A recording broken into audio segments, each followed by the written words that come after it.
You understand me? I can't. I'm deaf. I'm deaf.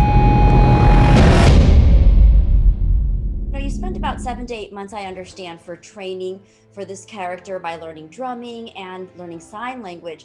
What was that process like for you, especially when you're learning two sets of skills?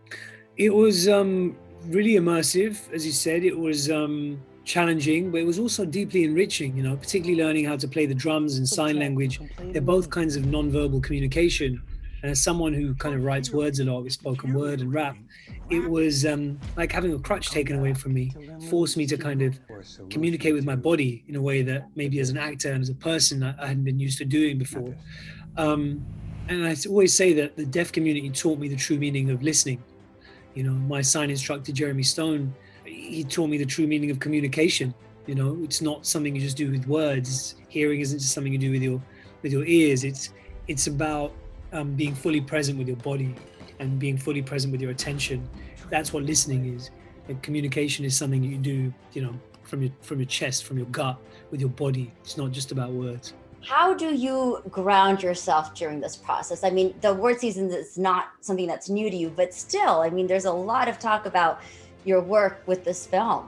You know, to be honest, I just already feel like it's just been an amazingly positive outcome for the film. You know, anything that can bring some more light onto this project, onto Darius Marder as an amazing first-time writer-director, on Paul Racy, who at the age of 70 has finally had a role that allows him to show what he can do, to Olivia Cooke, who's such a rising star, to all these amazing deaf actors that have been seen for the first time. That's a win to me. This is a film like no other, and if you haven't seen it, I would just urge you to please check it out. You're also a rapper, and last year you released your solo album, The Long Goodbye. I was very fascinated by it. I mean, you talk about cultural identity and racism, and then there's this influence of Qawwali and Sufi music.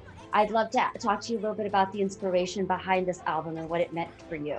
The inspiration from the album came from a dinner that I had with some friends in America, people of all diverse backgrounds, Jewish, African-American, East Asian, South Asian, Arabs, and everyone was saying, some people from Europe, some people from the States, but they all said, man, by the time it gets to our grandchildren's generation, will it still be safe to be in the countries that we were born in?